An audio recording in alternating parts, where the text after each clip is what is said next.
कहाँ से आ रही है? होता क्या कि जैसे बताया मिश्रा जी ने, ये डॉक्टर साहब ने, कि जीतना है तो सीखना है। होता क्या है कि गलती हो कहाँ रही है? गलती हो रही है कि जब हमको कोई सिखाने आता है, हम उसका लेवल देखते हैं, उसकी उम्र देखते हैं, उसकी हैसियत देखते हैं, और उसका ये कहाँ से है, मिस्टेक यहाँ हो रहा है। अब देखिए सर, जीतना है तो सीखना है। अब समझिए बात को। जैसे आप साइकिल बहुत टॉप चलाते हैं, बहुत चलाते हैं साइकिल, तो आपको सीखना मोटरसाइकिल। मोटरसाइकिल जो सिखाएगा वो आपसे उम्र में कम हो सकता है, आपसे उम्र में अधिक हो सकता है, और वो किसी कौम का हो सकता है, वो आप जैसा कोट पैंट न भी पहनता हो। अगर आप उसको 100% फॉलो कर गए, 100% फॉलो कर गए, तो आप मोटरसाइकिल चलाएंगे फर्स्ट क्लास। अगर आपने उसको फॉलो नहीं किया, उसकी उम्र देखकर या उसकी हैसियत देखकर या उसको देखकर या उसको देखकर फॉलो नहीं किया, और आपने साइकिल का ब्रेक लगा दिया मोटरसाइकिल में, तो सबसे पहले एक्सीडेंट आपका होगा। सबसे पहले कौन जाएगा? सबसे पहले आप जाएंगे। क्यों? कि आपने उसको देखकर। तो होता गलती कि हम जब हमारा कोई प्लान दिखाने आता है, हम देखते हैं कि किस कौम का है, किस लेवल का है, इसका लेवल मुझसे मैच खाता है कि नहीं खाता है, तो इसलिए हम कभी सफल नहीं होते। दूसरी बात, आप अगर बहुत बढ़िया चलाते हैं मोटरसाइकिल, तो कार चलाना आपको सीखना पड़ेगा। अब उस सिखाने वाला आदमी आपसे लेवल में कमजोर भी हो सकता है, अमीर गरीब, या वो ऐसे ही हो सकता है।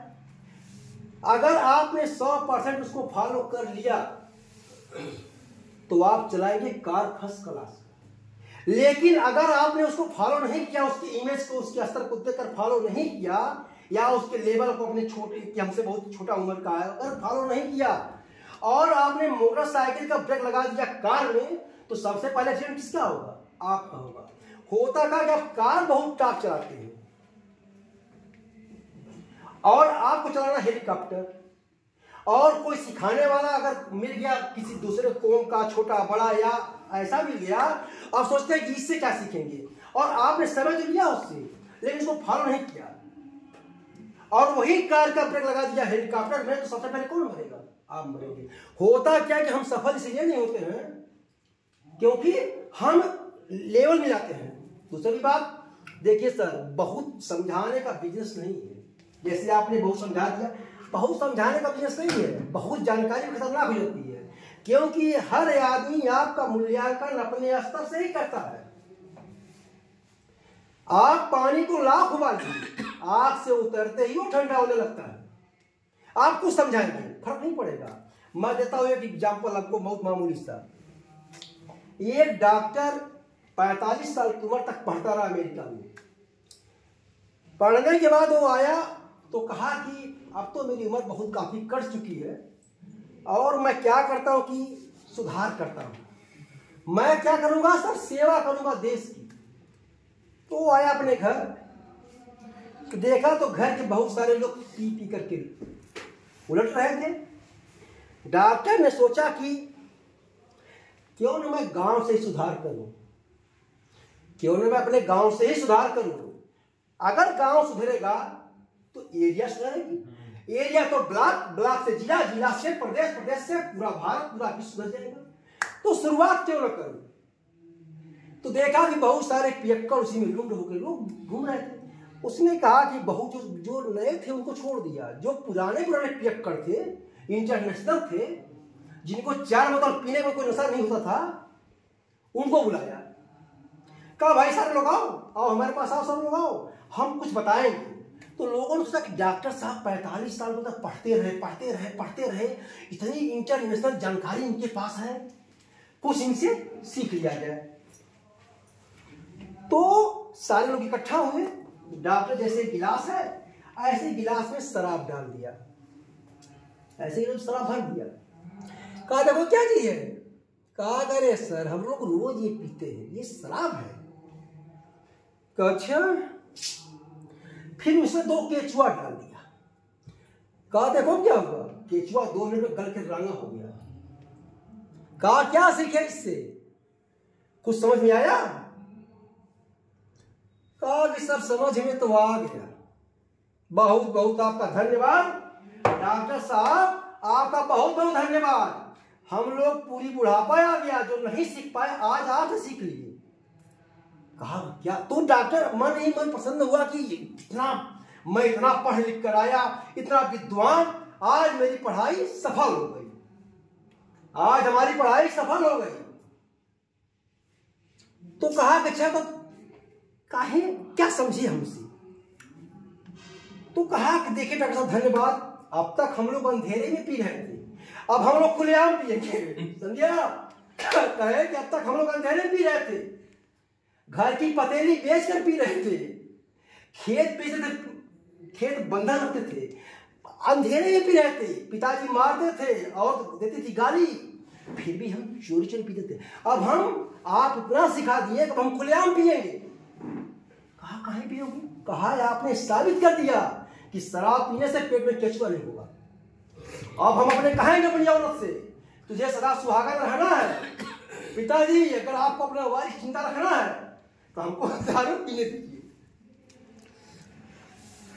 तो डॉक्टर कहा कि भैया अभी मुझको और पढ़ने की जरूरत है, वो चला गया वापस, समझे आप। तो बहुत ज्यादा शिक्षा का मतलब नहीं है, हमारा मिशन क्या है। हमारा मिशन है, हमारा सेल होगा। डॉक्टर क्यों नहीं कहता है और एरिया में देखिए सर हमको सब सुधारना है। दूसरी बात सुनिए सर, हमको सीखना है काम करना कैसे है। जैसे चाणक्य ने 6वां अध्याय 8वां श्लोक आप पढ़े भी होंगे, आप पंडित भी हैं, मैं भी ब्राह्मण हूं। तो कहा कि मनुष्य को 20 गुण सीखना चाहिए, 20 गुण। एक गुण शेर से, दूसरा गुण बगुला से, 4 गुण मुर्गा से, 5 गुण कौवा से, 6 गुण कुत्ता से, 3 गुण गधे से सीखना चाहिए। हमारे नेटवर्क में सब 2 गुण बड़े महत्वपूर्ण हैं, एक शेर का, दूसरा बगुला। अब जो बताया दुबे जी ने, वो भी बताऊंगी आपको, क्योंकि तो कहा कि आदमी अपने जीवन में जो भी काम करे पूरी ताकत झोंकना चाहिए। शेर जब शिकार पर झपटता है तो बड़े को देखकर घबराता नहीं है और छोटे की उपेक्षा नहीं करता। हम क्या करते हैं, हम प्लान दिखाते हैं, देखते हैं लेवल इसका क्या है, इसका लेवल क्या है। कहते हैं सर प्रत्येक वस्तु अपने तेज के कारण बलवान होती है, लंबा चौड़ा शरीर कोई मायने नहीं रखता। एक छोटा सा अंकुश बड़े से बड़े विशाल हाथी को बस में करता है, एक छोटा सा दीपक बड़े से बड़े अंधेरे को दूर कर सकता है, और एक छोटी सी हथौड़ी बड़े से बड़े पर्वत को छिन्न भिन्न कर देती है। यानी किसी भी वस्तु की हम उसका मूल्यांकन कैसे करते हैं, अपने स्तर से। अवसर लिखा चाणक्य ने वो शेर का गुण, शेर जब अब वो भाई बोलता ही हो, जब बोल कह दिए पंडित जी को, तो कहा कि शेर का गुण है, शेर जब शिकार पर झपटता है तो बड़े को देखकर घबराता नहीं, छोटे की अपेक्षा नहीं करता, पूरी ताकत के साथ झपटता है। सफलता पाने के लिए अपने प्रयास पर विश्वास आवश्यक है।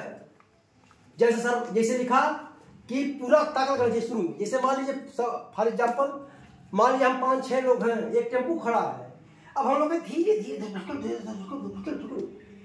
स्टार्ट नहीं होगा, थक जाएगी, एनर्जी खत्म हो जाएगी। लेकिन उसी में 3 लोग उठे, आप पूरी ताकत से बैठ होके स्टार्ट होगा, एनर्जी देख समझेगा, सब होगा। तो अपने प्रयास पर विश्वास आवश्यक है। दूसरा लिखा सर बगुले का गुण, जो हमारे नेटवर्क के लिए बहुत महत्वपूर्ण है।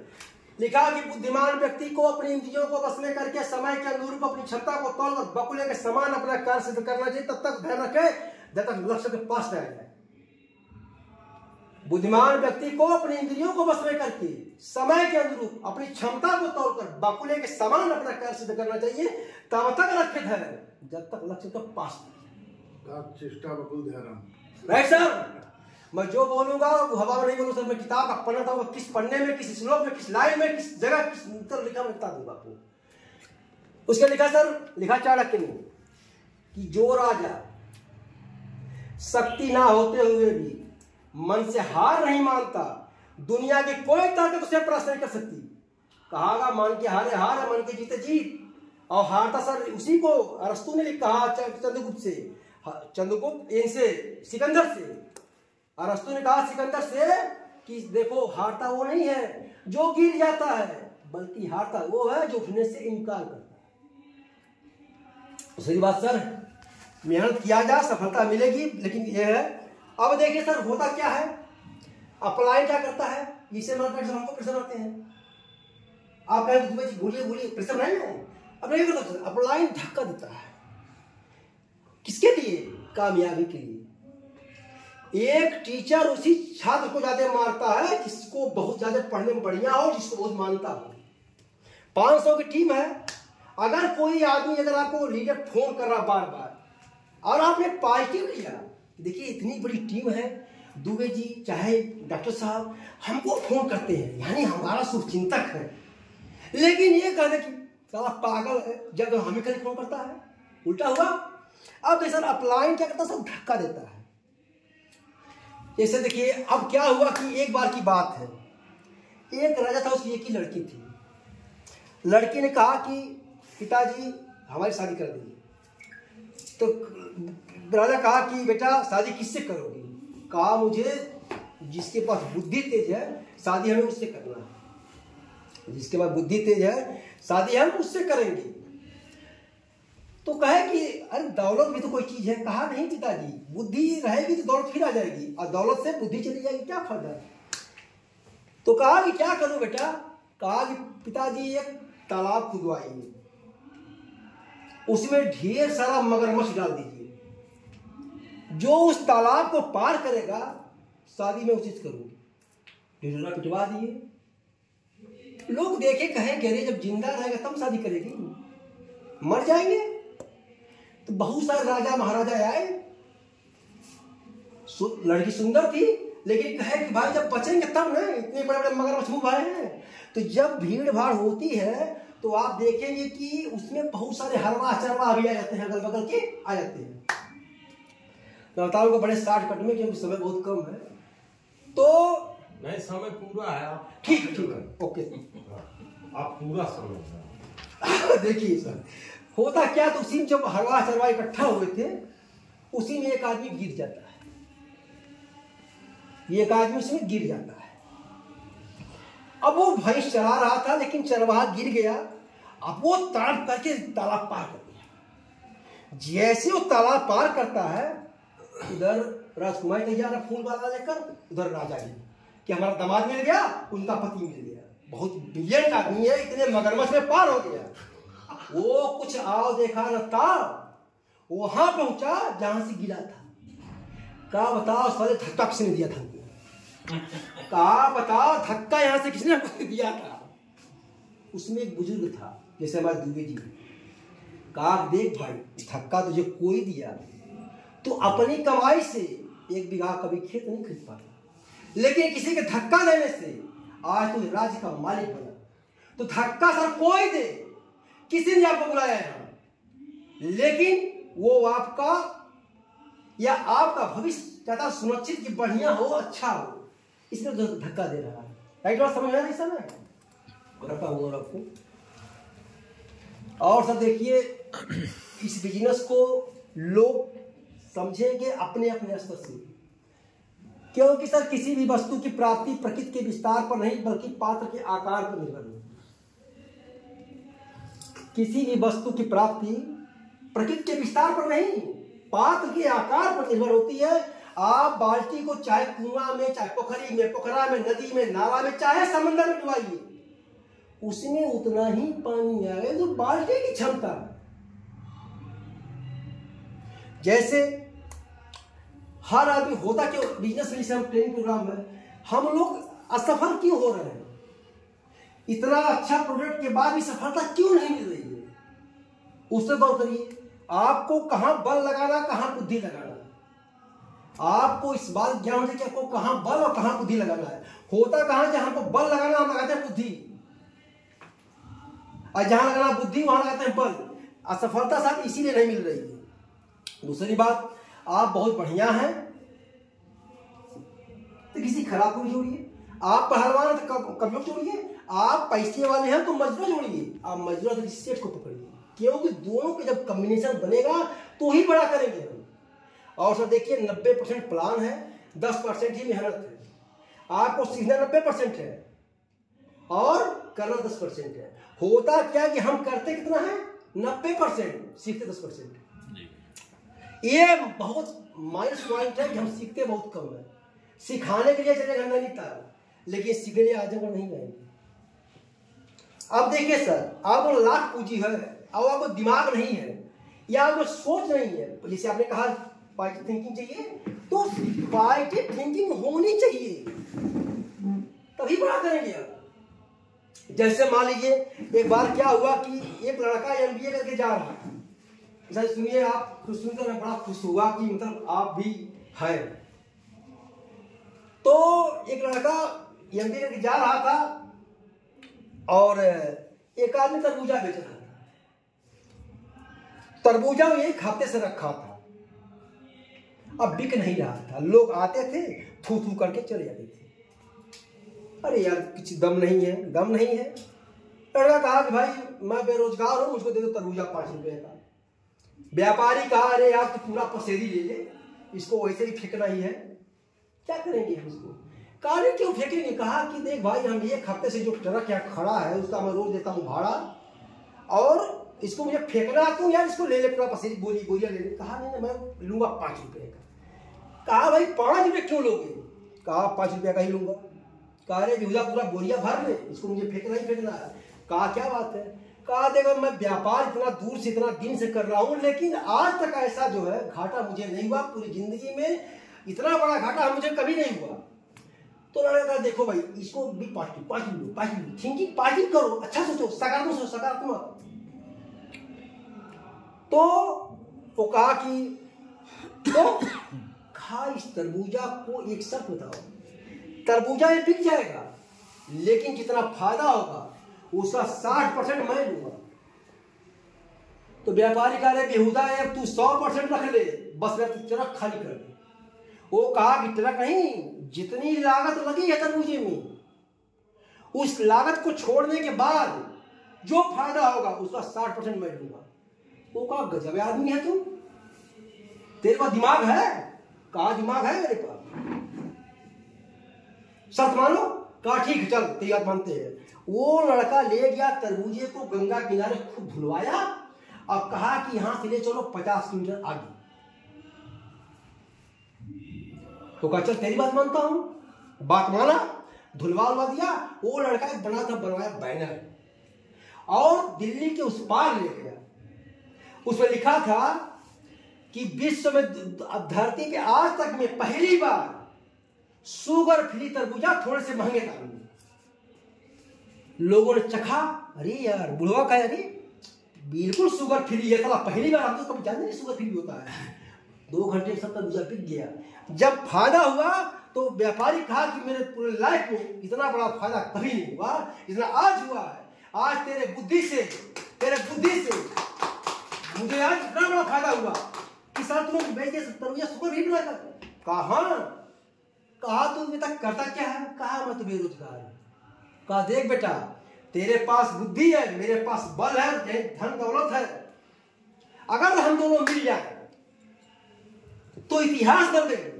तू बुद्धि लगा, मैं पैसा लगाता हूं और हम कामयाब करेंगे। वो लड़का वहां से कुछ दिन में करोड़पति बन गया। होता क्या सर है, देखिए हम एक बार में कई काम करते हैं। हम एक बार में, देखिए लीडरशिप पे आते हैं, हम एक बार में कई काम करते हैं, सफलता इसलिए नहीं मिलती। अक्सर जो घर में औरतें खाना बनाती हैं, मोबाइल देखती हैं, दाल भी पका रही हैं, दाल किसी कदम की नहीं होती, दाल वही बनती है जितना केयर करें उतना बढ़िया होगा। देखिए सर, एक बार में 2 काम नहीं हो सकता। जैसे कि मनोविज्ञान आप सब पढ़े भी हो, उसका सिद्धांत है कि मस्तिष्क में 2 विरोधी विचार एक साथ नहीं रह सकते। यानी आप घर की झंझट को लेकर के फील्ड में काम नहीं कर पाएंगे। दोनों का प्रेशर आपके ऊपर है। अगर आप खाना बिना खाए चले गए टीम में, आपको टेंशन है कि खाना नहीं खाए हैं, और तो बोलेगी बच्चा नहीं खाया होगा, अब आप वहां पर नहीं लगाएंगे, यानी सब दोनों नुकसान हुआ। यानी मनोविज्ञान का सिद्धांत है कि मस्तिष्क में 2 विरोधी विचार एक साथ नहीं रह सकते। हमारा व्यक्तित्व हमारे विचारों का दर्पण है। हमारा बोल रहे सर, नहीं, हमारा व्यक्तित्व हमारे विचारों का दर्पण है। देखिए सर, लीडरशिप क्या है, अंताक्षरी सा है। जैसे आप उठा कहाँ रहे, कहाँ गिरा रहे, कहाँ से उठा रहे, ये लीडरशिप। हमारा व्यक्तित्व हमारे विचारों का दर्पण है। जीवन में सफलता, असफलता, आशा, निराशा, ये सब कुछ हमारी इच्छा शक्ति निर्भर करती है। अब देखिए वहां से सिद्धांत आता है इच्छा शक्ति पे। अब इच्छा शक्ति बढ़ी, अब उसमें एक और जोड़िए, उत्साह और इच्छा शक्ति। उत्साह, जलपान होगा। अरे कहीं थोड़ी देर और रुके। उत्साह, थोड़ी उत्साह और इच्छा शक्ति एक साधारण व्यक्ति को भी असाधारण बनाती है। सिर्फ 1 डिग्री के फर्क से पानी भाप बन जाता है और भाप बड़े बड़े इंजन को खींच सकता है। उत्साह भी हमारे जीवन में वही काम करता है। अब देखिए सर, हेनरी फोर्ड ने लिखा कि जिसके पास उत्साह होता है वो दुनिया में कुछ भी कर सकता है। उत्साह समस्त प्रगति का स्रोत है। यह है तो सफलता नहीं, सिर्फ बहाने हैं। अगर आप चाहते हैं सफल होंगे क्यों नहीं। लिखा नेपोलियन ने कि हे ईश्वर, यदि तू कभी हमें विपत्ति देने वाला हो, मेरा सब कुछ छीन लेना, पर मेरी उम्मीद मेरे पास छोड़ देना। दूसरी बात सब सुनिए, बड़े मारने की बात। ये बिजनेस वो क्यों जा रहे हैं उठकर, और क्यों जा रहे हैं, ये सब भाग्य के असर है। मैं जितनी किताब पढ़ा हूं उतना उन्होंने देखा नहीं होगा, लेकिन फिर भी जा रहे हो, इनका दुर्भाग्य है। ये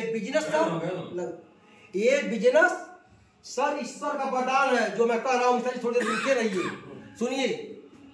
ये बिजनेस सर ईश्वर का वरदान है। ये आप चाहेंगे किसी को देना, दे नहीं पाएंगे। आप चाहेंगे वो नहीं आएगा। जब तक ईश्वर की मर्जी नहीं होगी तब तक इस हाल में कोई नहीं आएगा। जिस पर ईश्वर की मर्जी हो गई, ईश्वर की इच्छा हो गई, जिसको ईश्वर आगे बढ़ाना चाहेगा वही यहाँ आएगा। दुबे जी सही, यार बताइए एकदम। आप देखिए सर, जब ईश्वर की मर्जी होगी तभी आप यहाँ आएंगे, नहीं तो आप पागल चले जाएंगे। सब चले गए, मैं क्या बता रहा हूँ, चले गए। अब देखिए सर, इसको सुनिए बड़े गौर से। एक बार की बात है, सिराजुद्दीन दौला का समय था। तो एक फकीर जा रहा था ऐसे कहते कहते, जिसको नहीं देगा ईश्वर उसको क्या कोई देगा, जिसको नहीं देगा मालिक उसको कोई क्या देगा। सिराजुद्दीन दौला के मंत्री सुन रहे थे, कहे आकर कि शाहजहां, एक आदमी फकीर चिल्ला रहा, जिसको नहीं देगा वो क्या देगा। कहा बुलाओ उसको, बुलाओ उसको। अब वो जो सैनिक थे बुलाए उसको कि फकीर तुम बोल रहे हो, चलो बुला रहे हैं। गया फकीर, कहा क्या बक रहे थे। कहा वही कह रहा था सर, जिसको नहीं देगा मालिक उसको क्या देगा। कहा ये बात नहीं है, आज तक हमारे दरबार में ऐसा नहीं हुआ है। कैसे नहीं मिलेगा। तुम जाओ और ठीक इसी दिन आना, ठीक इसी दिन आना, फिर तुमको शिकायत का मौका नहीं मिलेगा। फकीर सोचा कि अरे हुजूर यार बुला रहे हैं तो कुछ ना कुछ दिया करेंगे, अच्छा कर देंगे। अब क्या किया कि वो फकीर मस्ती में रहा एक हफ्ता, कि जब बुलाया है तो कुछ ना कुछ बड़ा देगा, ये फकीरी दूर हो जाएगी। वो जो था सोचा कि आजा कि ऐसा करो, ऐसा कुछ दो, दान दो, ये हाथ से दो, ये हाथ में जाने, दान ऐसा होना चाहिए। बाकी तो लोग दिखाते हैं कि दान मत दीजिए। वो सोचा कि दान दो ऐसा कि फकीर की जिंदगी बन जाए और हमारा नाम भी न आए। फकीर ठीक उसी समय आया, बड़े खुशी खुशी आया कि क्या पूछना मुझको, ये दे रहा है, ये देगा, वो देगा, ये देगा। कल्पना किया मन में, मेरी गरीबी दूर हो जाएगी। उसके बाद सर क्या हुआ कि जब वो क्या किया, सिराजुद्दीन दौला की तरबूजा मंगवाया था बड़ा सा, उसमें चिप्पी निकाल कर, सारा गुदड़ा निकाल करके उसमें हीरा जवाहरात भर दिया, फिर चिप्पी लगा दिया। इस तरह की तरबूजे का जो चिप्पी निकाल, हम लोग देखते हैं लाल पीला है, तो निकाल सब गुदड़ा निकाल कर उसमें हीरा जवाहरात भरा दिया और चुपचाप रख दिया। कहा कि दाम ऐसा दो कि कोई महल में नहीं जाने, कोई नहीं जाने, इशारे सब नहीं जाने। फिर वो तरबूजा मंगवाया, कहा कि लो भाई इसको खाओ पियो और मस्त रहना, पूरी जिंदगी कट जाएगी आराम से, बहुत आराम से रहोगे। वो देखा, कहा तरबूजा दिया, बेहुदा बुलाया और दिया क्या दिया तरबूजा हफ्ते में। तो मन ने कहा कि अरे बुलाया अभी एक हफ्ता, हमने ये उम्मीद लगाया, वो उम्मीद लगाया, वो उम्मीद लगाया, वो लगाया उम्मीद, क्या दिया? तरबूजा। ये मन में कहते कहते वो जा रहा था। जैसे हम प्लान दिखाने आ गए, जिससे बताया मिश्रा जी, बड़ी ऊंची बात। अब ये जो बात कहे वो बड़ी ऊंची कहे, लेकिन इतना ऊंची कि उनके समझ में नहीं आया, वो चले गए, कोई बात नहीं। अब जो है कि जब वो तरबूजा हाथ में लिया और लेकर जाने लगा, जब जाने लगा तो उसको अपने टक्कर का ही भिखारी मिल गया। उसी की टक्कर का एक आदमी और घूम रहा था। कहा भाई देख, मैं तरबूजा पाया हूँ और तुझको अगर जरूरत हो तो तू ले ले इसको। अरे यार दे दे, 2 रुपया ले ले, कमनी जो भी, ये मेरे को भार है, तू ले ले इसको। वो फकीरकार, मैं 2 दिन से खाना नहीं खाया हूँ, दिए मसाला खा ही लेता हूँ। वो उसको अठन्नी चवन्नी दुवन्नी में बेच दिया। अब फिर दूसरे दिन अपना घूमने लगा। कहा जिसको नहीं देगा मालिक उसको क्या कोई देगा। उसके सैनिक सुने, कहे कि अरे हुजूर आला तो फिर बोल रहा है उसकी तरह से कि जिसको नहीं देगा मालिक। कहा भाई क्या बात है, वो काहे बोल रहा है? कहा बुलाओ। बुलाया। कहा कि ये बताओ, वो तरबूजा दिया था, खाए पिए मस्त हो न, अब तो बहुत मस्ती में हो गए। करे हुजूर आला क्या दिए? अरे आपसे अच्छा तो साला की भिखमंगा देता हमको, आपने हमको क्या दिया? तरबूजा दिया। उसको हमने 2 रुपये में बेच दिया उसको। सिराजुद्दीन दौला बैठा था। कहा जिसको नहीं देगा मौला उसको क्या देगा सिराजुद्दीन दौला? अगर ये बिजनेस हम आप नहीं दे पाएंगे तो वो नहीं चाहेगा। जब तक ईश्वर की मर्जी है उसको हम आप बिजनेस को नहीं दे पाएंगे। वो क्या दिया था? दिया उसको हीरा जवाहरात, लेकिन क्या किया? उसको 2 कौड़ी बेच दिया। जब आप किसी को बुलाएंगे वो सोचेगा कि पेस्ट बेचने के लिए हमको बुलाए हैं, लेकिन जिंदगी बदल सकती है, इस पेस्ट के लिए जिंदगी बदलेगी, लेकिन वो क्या सोचेगा कि बुलाए अपना पेस्ट बेचने के लिए। तो जब ईश्वर जब नहीं चाहेगा ना तो आपको नहीं मिलेगा। सर समय बहुत कम है, अब मैं अपनी बात बोलूंगा।